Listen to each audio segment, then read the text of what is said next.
that's here may have young children and think that they're interested in homeschool issues.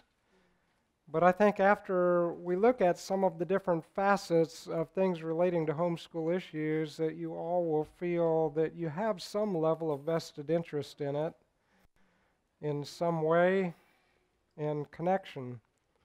And in any event, you may be able to look back through your past experience and see what either institutionalized schooling or homeschooling has done in your experience and how it's affecting you today.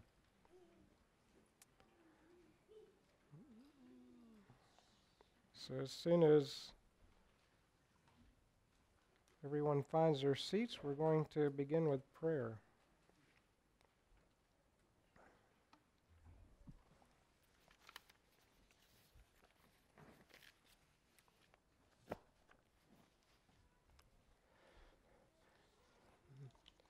Now, I'm going to say some things that may come across as being pretty direct.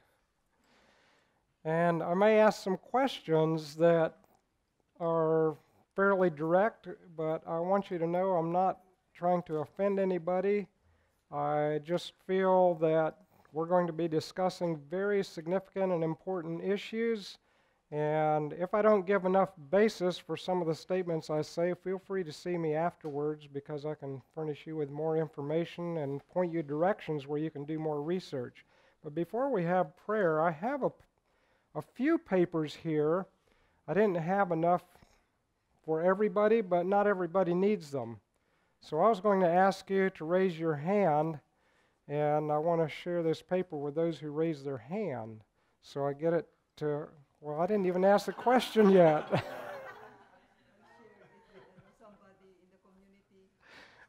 Somebody in the community may need it.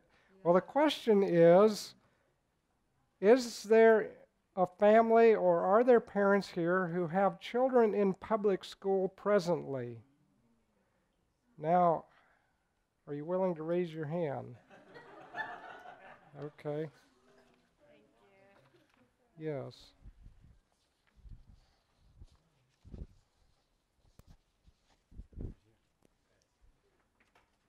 Would you pass these out to the rest? Yes, if you have grandchildren or nieces and nephews in public school, you can raise your hand also. And if there are ones left, we'll set them on the back and you can pick one up.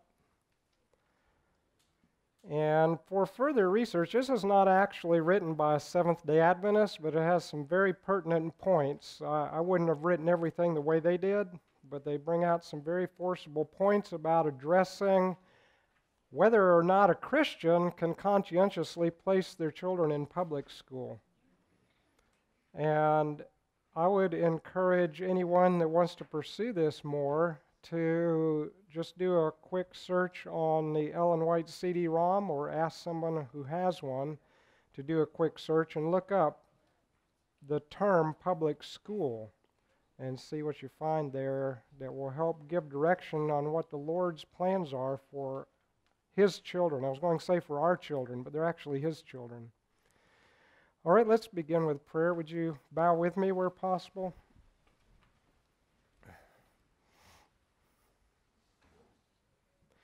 Our Father in heaven, we are very grateful for the opportunity to gather here through the time of this conference, and especially now this afternoon. And as we are looking particularly at issues of education and agriculture, we want to understand Thy plan for each of our lives. This is our prayer daily as we are here at this conference.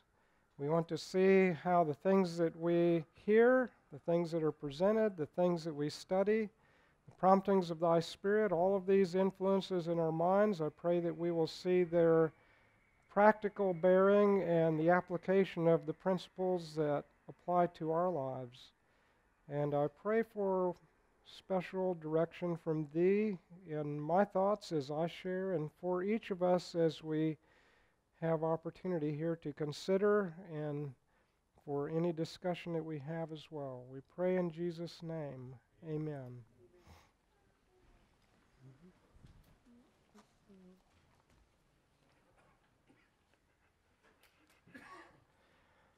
Homeschool issues. You know, this is a wide open area of discussion, and some of the things that I will be sharing tomorrow evening, or tomorrow, I think it's in the morning, will relate to issues of homeschooling as well as to education in general.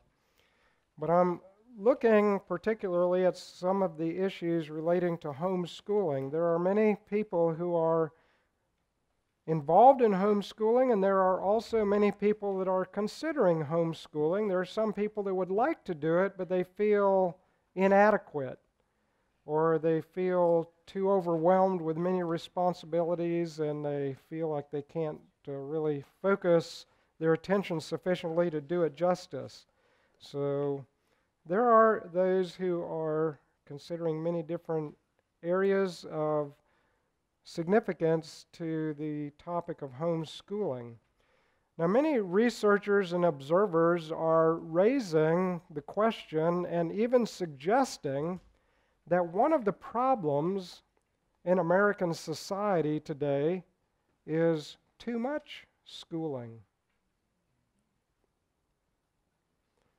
Now, it depends on who you're talking to, what kind of an answer you'll get on that. If you talk to people who are promoting the agenda of many school programs today, they will tell you we need more schooling.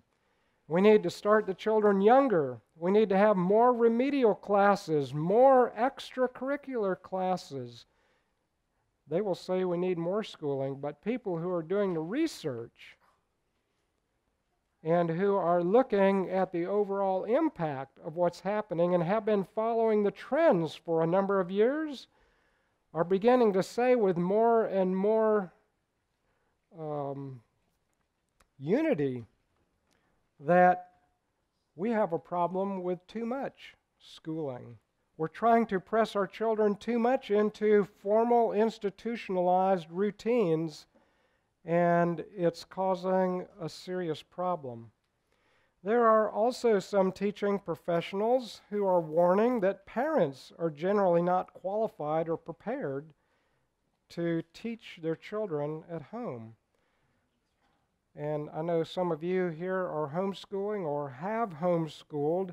You don't have to raise your hand, but I just asked a question. Have you felt, when you've considered your desire to homeschool or your involvement in homeschooled, have you felt the question in your mind, am I really adequate? Am I really prepared? Am I really qualified to be able to homeschool my children? Do I need some certification or some kind of special training so that I can do the right kind of job teaching my children? So one of the questions that oftentimes is raised in homeschool issues is,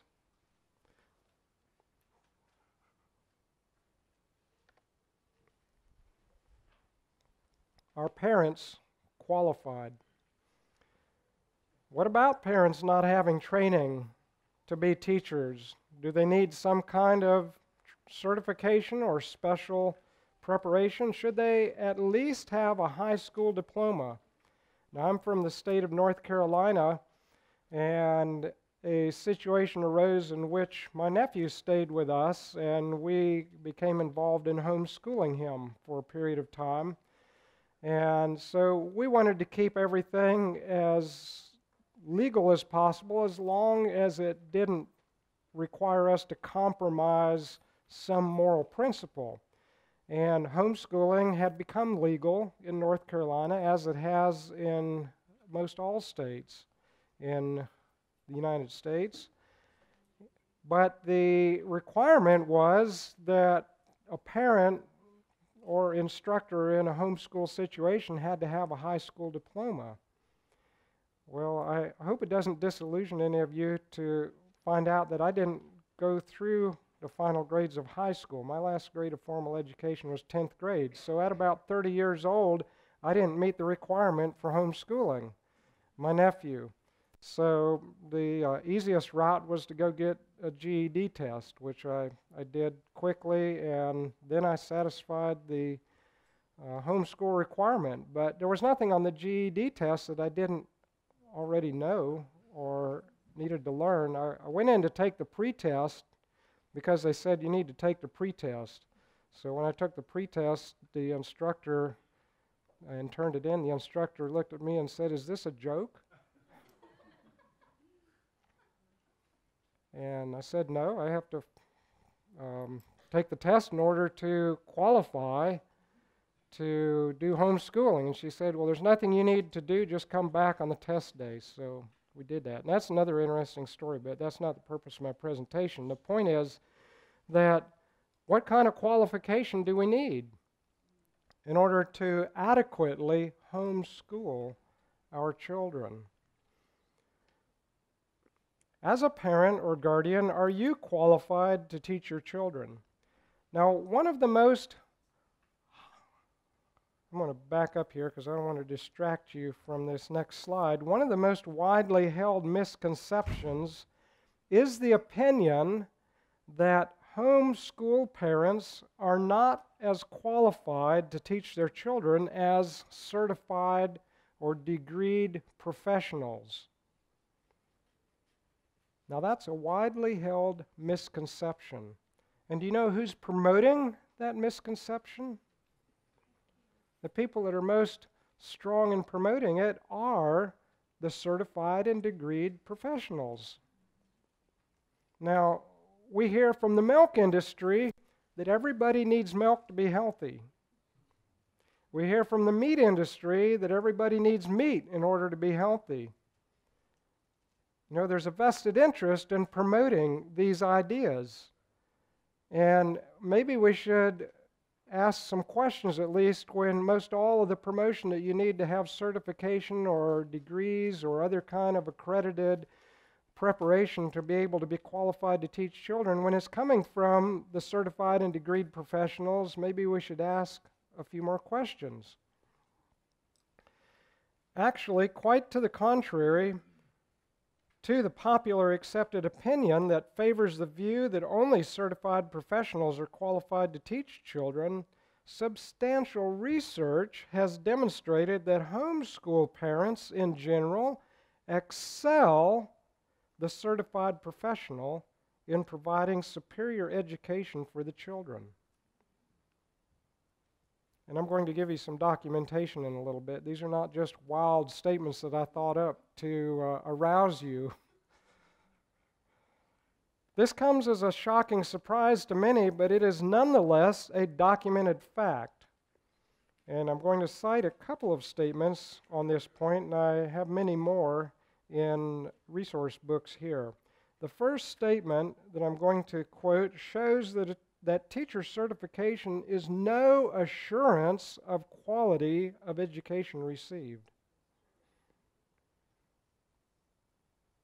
And the second points out that even parents with no formal training in teaching provide a statistically higher quality education than children gain in public school from trained certified professional teachers.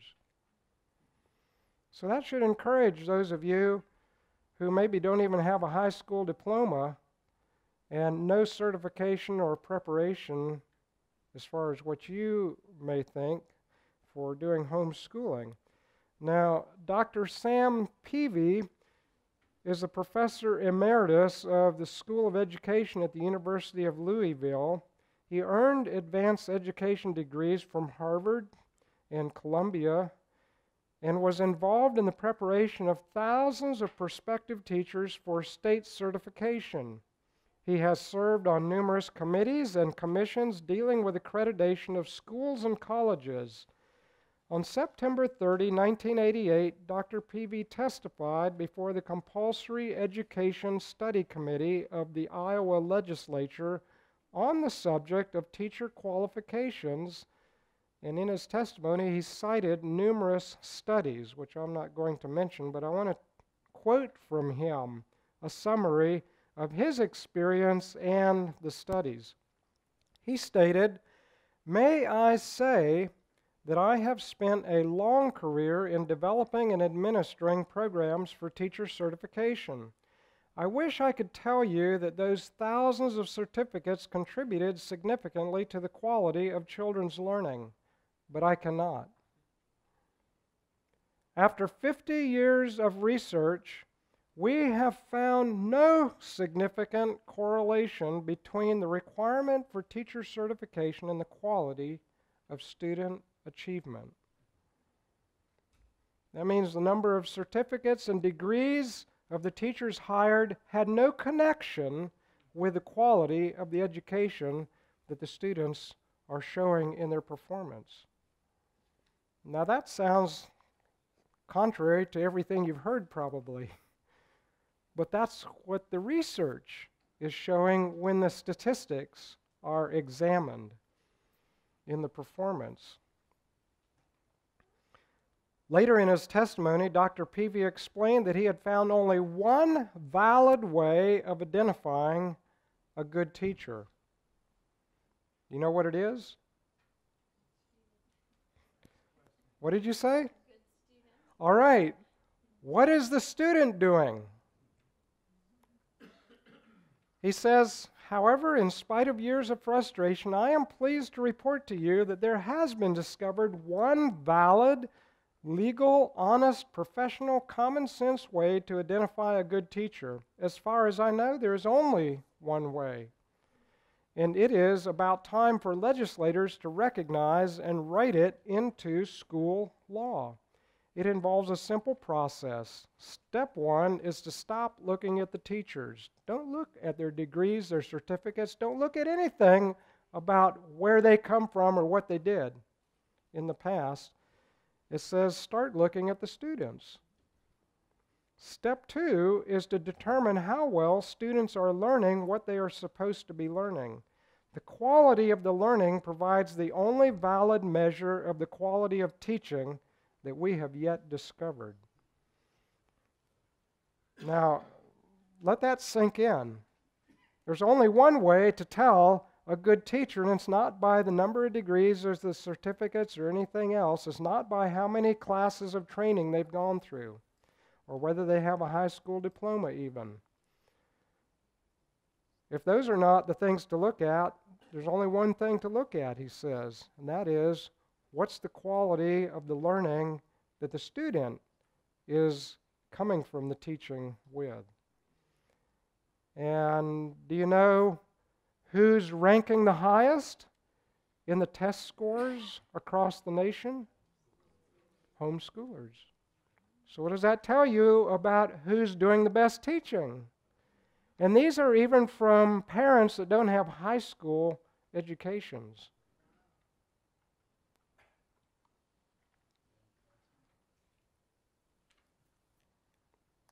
Numerous studies point to the fact that there is very little and often no correlation whatsoever between teacher certification and the quality of education that the students are getting.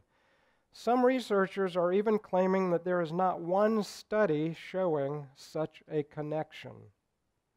But yet it's promoted like it's eternal truth.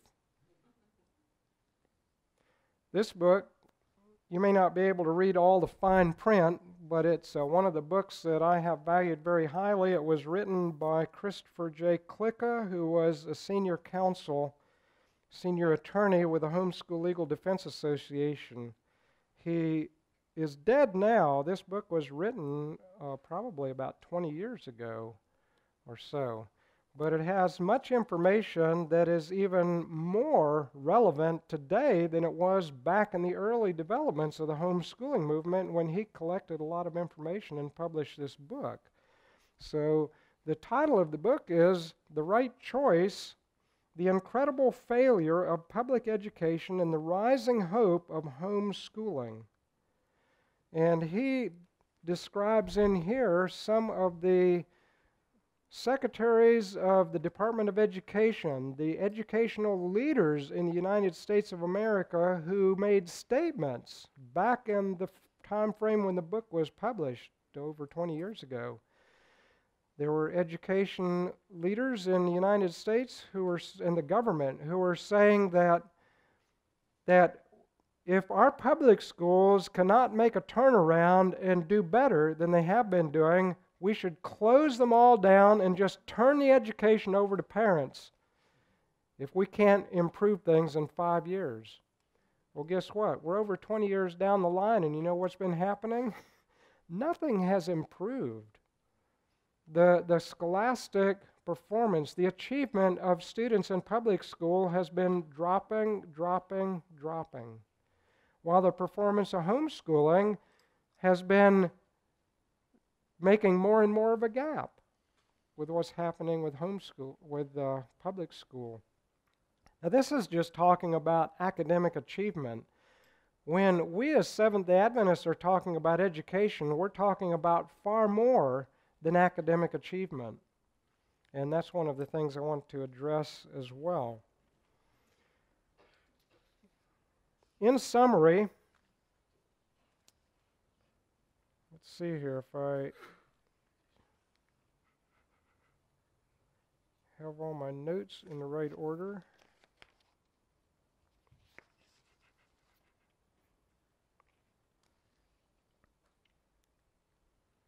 Okay, this is going a little further here before I give you a summary. Quoting from Christopher Klicka's book, I want to add these statements in. Sometimes when people first hear of homeschooling, they shudder and express doubt that a child could receive an adequate education at home. This is all a quote. This reaction is normal since most Americans were trained in an institutional school, and the majority of those attended public school. This bias has been nurtured even further by the teacher unions and other pro-public school organizations which propagate myths, such as the necessity of certification of teachers and the claim that the government knows what is best for our children. As a result, many people at first impression are quickly ready to dismiss homeschooling as a viable option for educating children. However, once a person can put aside his bias and review the tremendous advantages of homeschooling, these advantages speak for themselves. Nearly every week, a new study is released which exposes the failing condition of the public school system in spite of numerous reforms. Studies on homeschooling, on the other hand, reveal academic excellence on the part of these students along with possession of a disciplined lifestyle and a moral foundation. Public school does not give that. Many studies on thousands of homeschoolers across the nation and in every state show that in standard achievement tests, which are generally used to measure scholastic development, the homeschoolers average above 80% of the same level of students in the public schools. Did you hear that? It says they average above 80%. In other words, they average in the top 20% of test scores. Who is it that's averaging up there in the top 20%? Homeschoolers. Research also shows that state regulations requiring certain levels of certification or education in order for parents to teach their children in homeschool have produced no better results in the quality of education the homeschoolers are receiving compared to unregulated states. In other words, in this kind of research, they have taken the states that have a high requirement. Some states allow homeschooling, but you have to have a college degree in teaching in order to homeschool. They're very restrictive. And so this type of research has evaluated what are the students doing in that kind of a state where those requirements exist compared to a state where not even a high school diploma is required. And guess what? The students are high in the same level in the state where no certification is required or no degrees are required. So certification and degrees, again, are proven not to be connected with quality of education that students are getting. So please abandon any concern about being qualified to teach as far as certification or degrees or training in formal education. Research also shows that state regulations requiring certain levels. I guess I read that one. Other studies have shown that in comparing highly educated parents with non-highly educated parents, there is very little statistical difference in the scholastic achievements of the children. Well, after seeing, and I'm just putting here a few key summarizations, after seeing many reports of research showing this, you begin to wonder, well, what is it that really is influencing the achievement of homeschool students that's so different from public school if previous training of the teachers is so insignificant? And we'll come to the answer to that in a little bit. It says here, generally, homeschooled children rank 15 to 30 percentile points above institutionally schooled children. Numerous examples exist of the results of homeschooling and the advantages of not being confined in classrooms, but rather having the opportunity to develop creativity and genius in a more relaxed and productive environment. So in summary, I would like to mention what some of this type of research is showing are the advantages of homeschooling. It includes more quality time together in the family. This is not provided in an institutionalized setting. These are areas that are benefiting the children or the young people scholastically and intellectually, socially, and emotionally. More quality time in the family, a distinct academic advantage, better socialization skills and values, and I'm going to address that a little bit more. The question is often raised, well, what about the children? They don't get enough socialization because they're isolated in their home, especially if you're in a home often a more secluded place in the country. So what about socialization? These researchers are telling us that homeschooled children have better socialization skills and values. They get individual one-on-one tutoring, and also homeschooling is more economically feasible.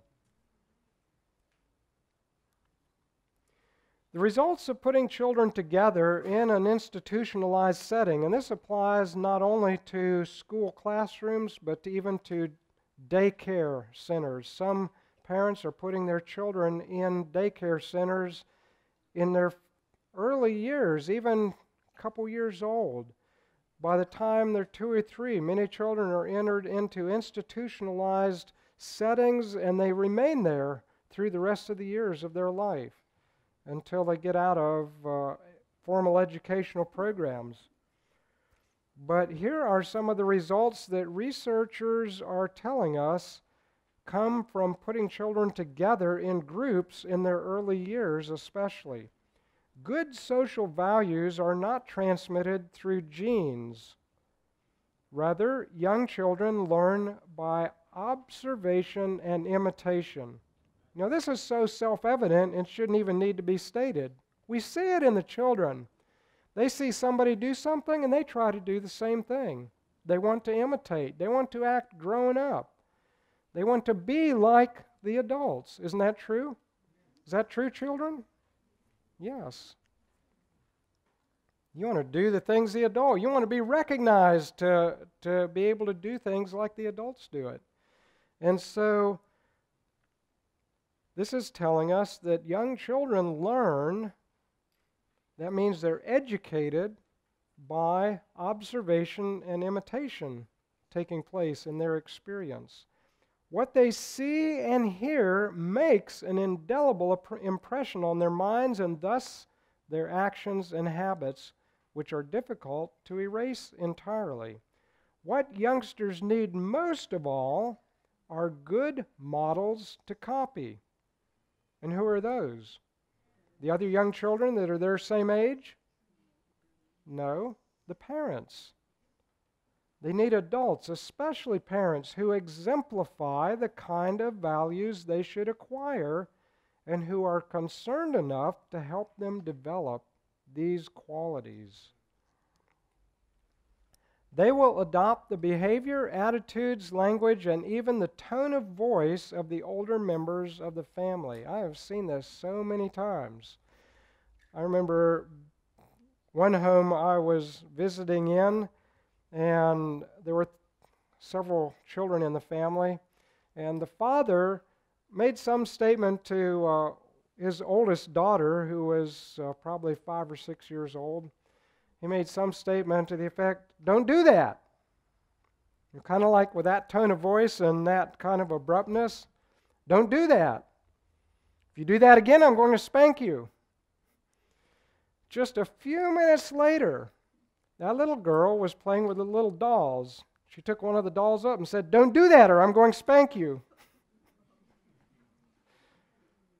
You see, the principle of imitation. That's the way children are learning their values. Now, what happens if we put them together with a group of children just like them? Do you see what's happening?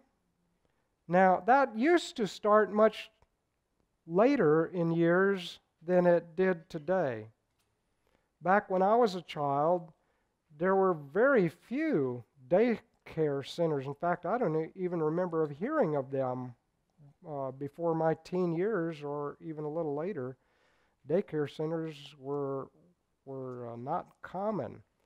Children didn't end up, my first experience and other children that I was familiar with, their first experience of being put together with groups of peers other than in Sabbath school was when we were 7 or 8 years old and went to school. And it wasn't until more recently that the children have been put in groups with their peers at younger and younger ages, down to even 1 or 2 years old.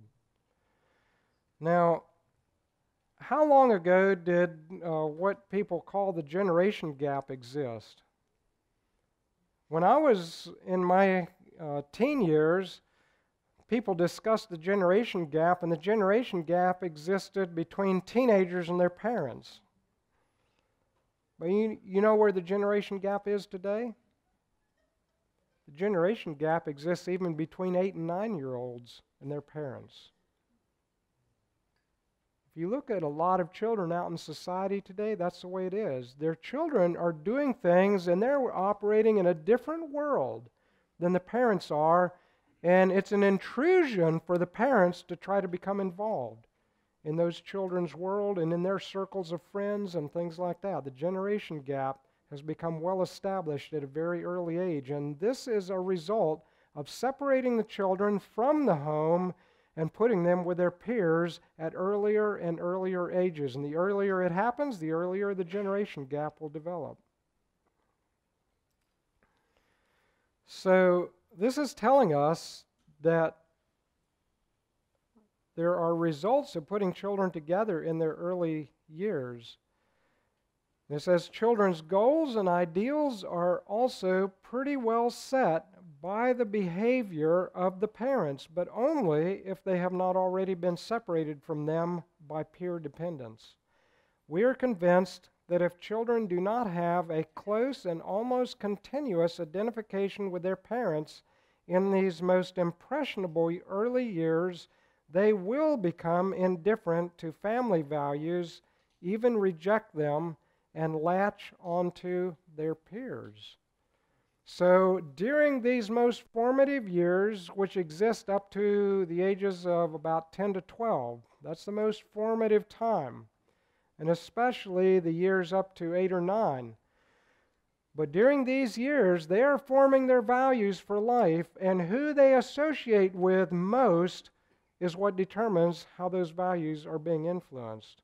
Just spending time with them in family worship and at Sabbath school or church does not override a far greater amount of time spent with peers through the rest of the week. It won't work.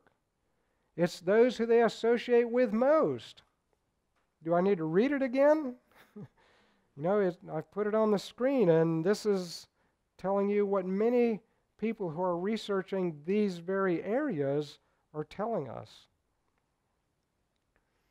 Because of the exposure of many very young children to early out-of-home care, the shift from parental to peer dependence may be well developed by the preschool level.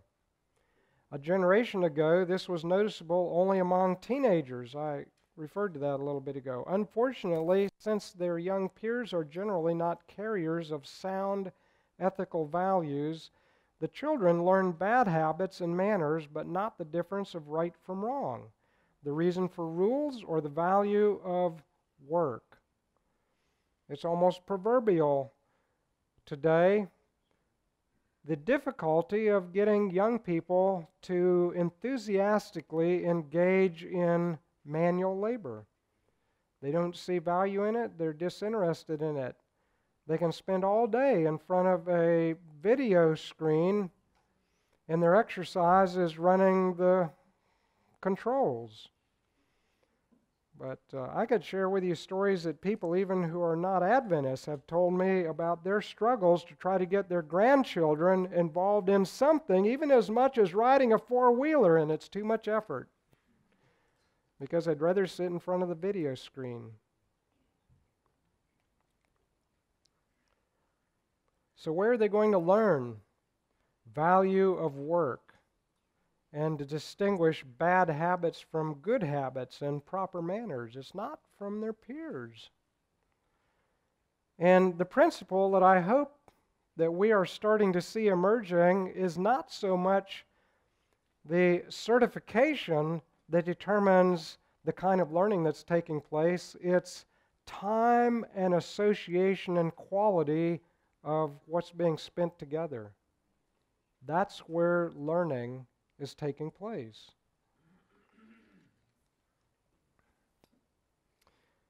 Because of the exposure of many very young children to early out-of-home care, the shift from parental to peer dependence may be well developed by preschool level. And this, a generation ago, was among teenagers, but now it's much earlier. It says, as we have emphasized, until the age range of about 8 to 12, children are not consistently reasonable. That is to say, they're not trying to think things out in terms of a moral or reason structure. They just follow inclination. They just follow what the natural heart would say to do. And if you ask them, what shall we do? They're going to tell you on the basis of natural inclination, not on the basis of reasoning out what's the best value in this situation. That's where the instructors, ideally the parents, are helping them to learn how to reason out those values and what are the proper principles by which to make decisions. How to override inclination. That's where religious principle comes in. That's a vital part of education. Some might call this social contagion because it spreads through the group like a disease. A better name is social cancer, for it is that hard to cure. At least up to the 6th grade, according to Cornell University studies, children who spend less of their elective time with their parents than with their peers tend to become peer dependent. This robs them of self-worth, optimism, and self-direction, respect for their parents and others, and even trust in their peers. So if you read between the lines, this is really saying children shouldn't leave their parents until, at the earliest, after 6th grade. That means there shouldn't even be any school institutions functioning for below 6th grade, because they're going to end up getting a low quality form of education at best compared to what they could get in the home situation with primary association with their parents more than their peers. It says, what do they have left after being robbed of these things? Here you see the roots of the rebel culture of the 1960s and the drug and free sex ethics of the current generation. This is in the book Home Style Teaching by Raymond and Dorothy Moore. I have several books here by the Moores. Both Raymond and Dorothy Moore are dead now, but Raymond Moore is considered by some people to be the grandfather of the homeschooling movement. He started promoting homeschooling and actually worked together with some sections of the United States government in doing research and in collecting the results of over 8,000 reports and research papers and studies involving the development of children, and furnishing information that substantiated the higher value and quality of homeschool education versus institutionalized education, and particularly public school education. And many of the results of their experience and research and some very valuable insights, guidelines, and recommendations for gaining the most from a homeschool situation are found in these books. One of them is called School Can Wait. The earlier version of this book was actually called Better Late Than Early, discussing the hazards and the liabilities and the devastating results oftentimes of trying to start children early in school versus waiting till a later age in any formal school program, whether in the home or in an institutionalized setting. Another book they wrote is called Home-Built Discipline. Another one, Homespun Schools. And another one, Home-Style Teaching. All of these have excellent information in them. All right, let's look at a list of benefits in homeschooling. It provides the most conducive environment for instilling constructive and morally upright values. It provides the best opportunity to train the children in the concepts and teachings that are in harmony with the parents' religious beliefs rather than those of the state or of other instructors. And I could cite many examples of the kind of content that children are being exposed to, even at very early stages in public school curriculum and textbooks. We have, where I live, we have neighbors with 3 children that are in school, and almost every time I talk with them, they are sharing with me things that they are concerned about that are coming up in the curriculum or the textbooks and the teaching in the school program that their children are going to, which is a local public school.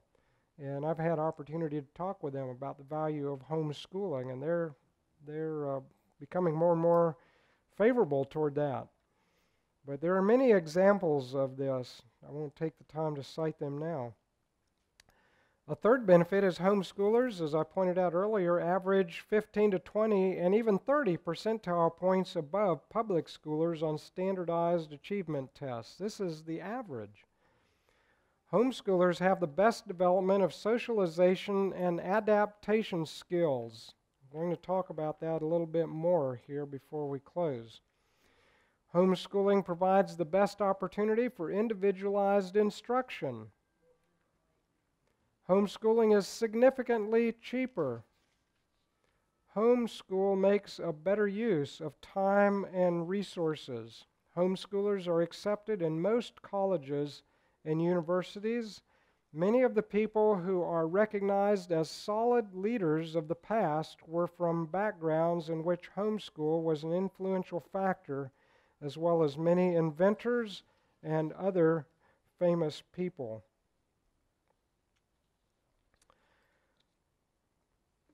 All right, this begins a section which I may have to deal with tomorrow about different things that we should focus on in education. We're going to be looking at what's missing, and this may vary from home to home or from student to student or child to child, and we may have to look at that more in connection with what's missing tomorrow. But I'd like to look at some things relating to several of these areas of socialization. The question I mentioned earlier that oftentimes comes up, what about children being too isolated and not getting enough socialization with other children their age? And does that deprive them of the ability to be able to develop socially? In the book, The Right Choice by Christopher Klicka, I'd like to quote a statement where he summarizes some research and observations in regard to socialization skills, and some of this is just common sense. Often there is a charge that homeschoolers are not learning how to live in the real world. However, a closer look at public school training shows that it is actually those public school children who are not living in the real world. For instance, public school children are confined to a classroom for at least 182 days of each year with little opportunity to be exposed to the workplace or to go on field trips. The children are trapped with a group of children of their own age with little chance to relate to children of other ages or adults. They learn in a vacuum where there are no absolute standards. They are given little to no responsibility, and everything is provided for them. The opportunity to pursue their interests and to apply their unique talents is stifled. Actions by public school students rarely have consequences, as discipline is lax and passing from grade to grade is automatic. The students are not really prepared to operate in the home, family, or the workplace, which comprises the major part of the real world after graduation. Homeschoolers, on the other hand, do not have the above problems. They are completely prepared for the real world of the workplace and the home. They relate regularly to the adults and follow their examples rather than the examples of foolish peers. They learn based on hands-on experiences and early apprenticeship training. In fact, the socialization or aspect of the real world which they miss out on by not attending public school is unhealthy peer pressure, crime, and immorality. Of course, the average homeschooler wisely learns about these things from afar instead of being personally involved in crime and immorality or perhaps being a victim. In 1992, Thomas Smedley prepared a report of Radford University in Virginia entitled The Socialization of Homeschool Children. His report was based on careful comparisons using standardized evaluation methods for children from homeschool situations with a comparable group of public school children.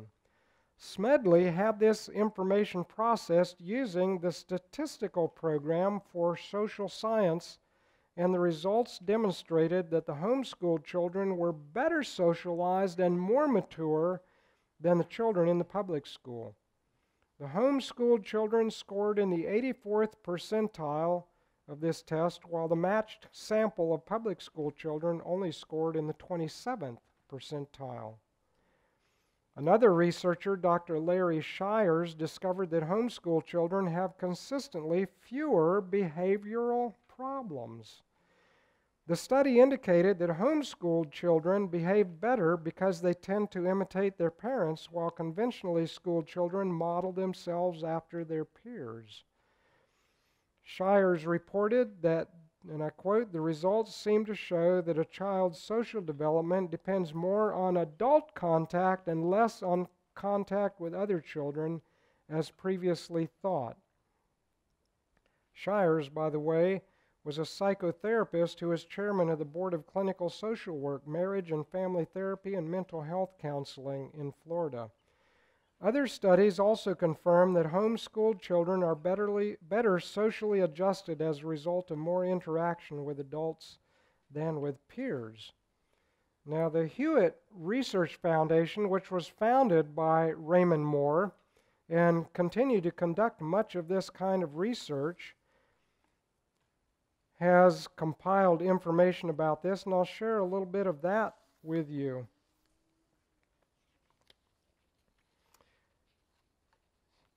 They tested the popular idea of many parents and professional educators who are susceptible to the thinking that the earlier they started the children in a classroom type environment, the more educated they would become. Or another way to put it was the brighter they would be. And such thinking, of course, has led to placing children in institutionalized programs even as early as 3 years old or earlier. Yet plenty of research shows the havoc wreaked by such a program of early separation. And in some of these research papers, the researchers came to suspect that children, little children especially, are better taught and also socialized not by throwing them together with groups of peers, but rather by parental example. The work of many researchers confirmed this outlook. One researcher from Cornell University, Yuri Bronfenbrenner, found that up to 6th grade, children who spend more time with other children will tend to be, than with their parents, will tend to be less, to become more peer dependent, and spending more time with their parents will make them less peer dependent. Another researcher from Stanford University, Albert Bandura, noted that this is particularly evident at the preschool level and should be avoided whenever good parenting is possible. And then there are 4 areas which the Moores list, and I'm just going to take the last, well, I see the time's already up, but I'll just mention these 4 areas. I won't take the time to read them. Readiness for learning, by starting children later, having them spend more time with their parents, especially in the early years, they are more ready for learning. They relate better to peer pressure, and as already mentioned, they have a better ability for socializing, and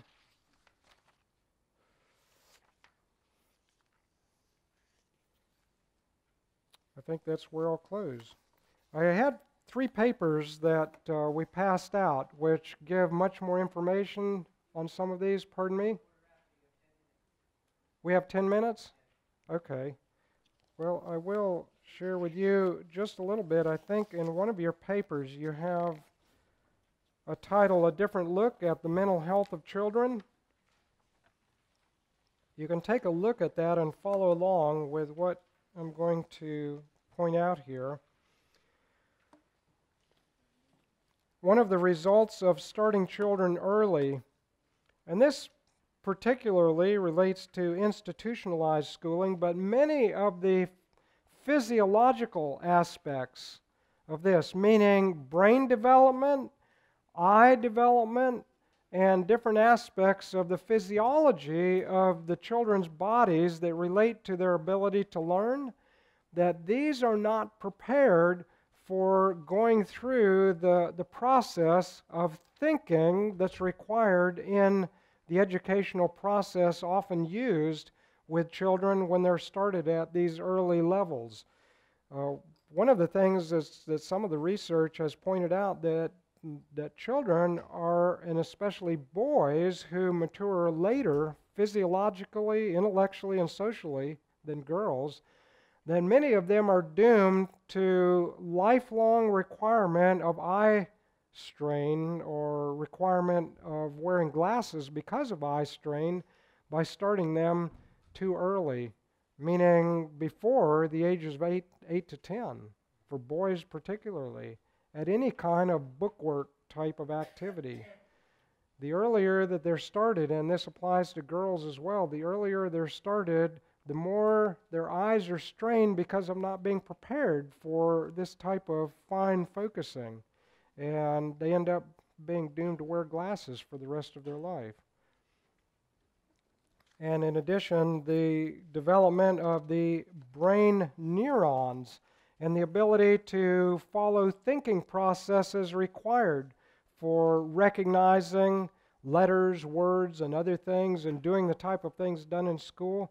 The brain is not developed to adequately handle that. One of the things that is pointed out in some of this material, and I think you'll find it in one of the papers we handed out. I don't see it right here at the moment, or I would point you to it, but if you read through it, one of the researchers stated that the things that are necessary to use through the rest of life, that are learned all the way up through graduating from high school, could all be learned in 2 years. Everything that a person takes with them from high school that serves any useful purpose from graduation on could all be learned in 2 years. So that means that a person who's gone through 12 years of formal schooling has wasted 10 years of their life that could have been used productively for something else. Now, this sounds extreme, but it's not. There's plenty of research to back it up. And many of the people who have been prominent statesmen and leaders in the world started much later in their schooling than many people recognize, even early pioneers in the Advent movement. James White, for example, started much later than we would ever think of starting our children in going to school. And in just 2 or 3 years, he graduated from school and became a teacher. So when a child is ready to learn, they can learn fast. And many of the problems that exist today is by trying to force the children through an assembly line process of education when they're not ready for it, and it handicaps them for the rest of their life. And the fact that boys are not as prepared to deal with this as early as girls are is one of the reasons why in remedial education classes the boys outnumber the girls 12 or 15 to 1 generally. And it's not because boys are more inept at learning, it's because they're starting too early and they're unprepared. So in this paper here, a different look at mental health.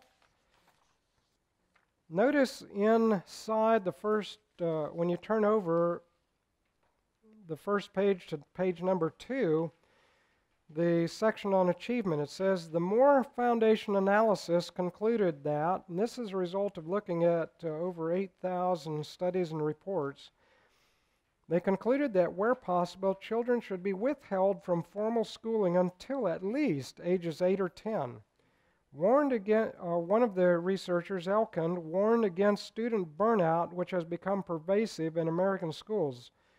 Rohwer agreed, basing his conclusions in part on investigations in 12 countries by Sweden's Torsten Husson. Husson subsequently confirmed Rohwer's perceptions, according to a letter from Husson, November 23, 1972. Rohwer, with deep concern for conceptual demands of reading and arithmetic, offered a solution. All of the learning necessary for success in high school, and here's what I was referring to earlier, can be accomplished in only 2 or 3 years of formal skill study. Delayed mandatory instruction in the basic skills until the junior high school years could mean academic success for millions of school children who are doomed to failure under the traditional school system. And the result of starting children early, as is pointing out here, is being treated by what? Starting them earlier. That's the solution that's being offered. Hire more teachers, start the children earlier. Well, if starting them earlier is producing this kind of problem, how is starting them earlier going to help? It's not. It makes it worse. We just keep throwing more money at it. Some of the material I have here tells about the statistics of cost. And one of the things it mentioned was that 40% of the money that is put into the public school system goes for operating the administration and bureaucracy. 40%. And the per student cost is something, this was back 20 years ago, was something like $4,000 some dollars. And the cost of homeschooling was under $500 per student. And in that program, most of that money is going for textbooks and supplies. So you see the advantages far outweigh those of institutionalized schooling. Here the next sentence says this solution would delay school entrance at least until the child is 11 or 12, ages which become critical. Now, you can read through the rest of this material here as you have opportunity, but I want to go to the top of the next page.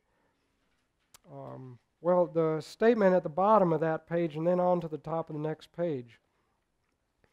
It says, we should not be shocked by the Smithsonian report on genius. All the documentation is listed at the back of the folder.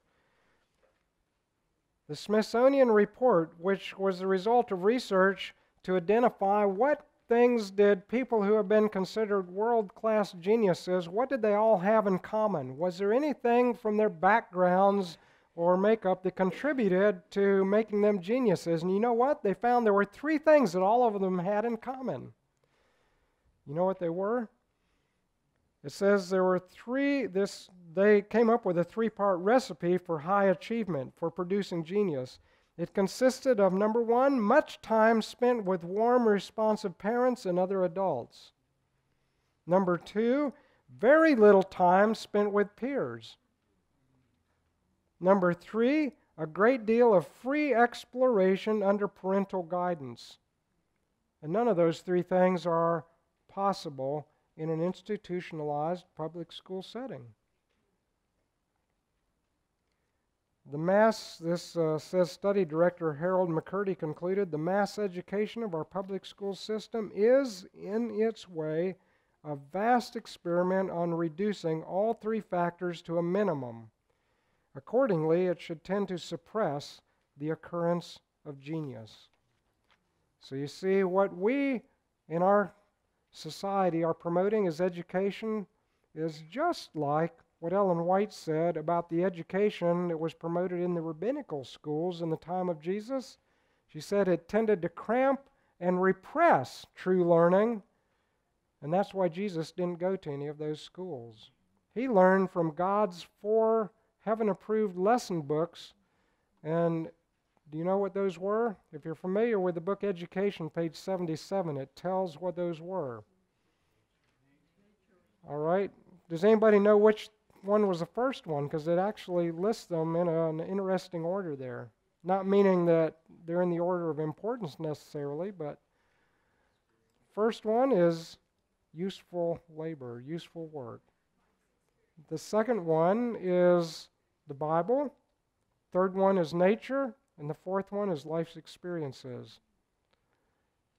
And so we'll talk some more about principles of education tomorrow, what's missing. And I hope this has been an encouragement to those who are considering homeschooling or are involved in homeschooling or may have some family member, maybe sons or daughters with grandchildren who are considering homeschooling. Shall we close with prayer?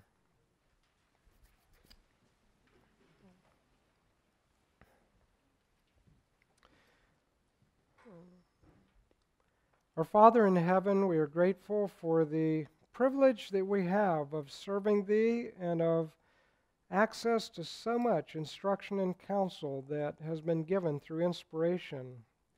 We thank Thee for the principles of true education given in the book Education and in other books that have come through Thy messenger.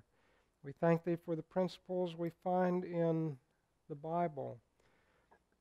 And I pray that we will understand how to implement these things in our homes, in our lives. I pray for those here who may be dealing with issues of educating their children, and especially issues of homeschooling. We pray that Thou wilt give the guidance, the direction, and the encouragement that will help each one. I ask in Jesus' name, amen.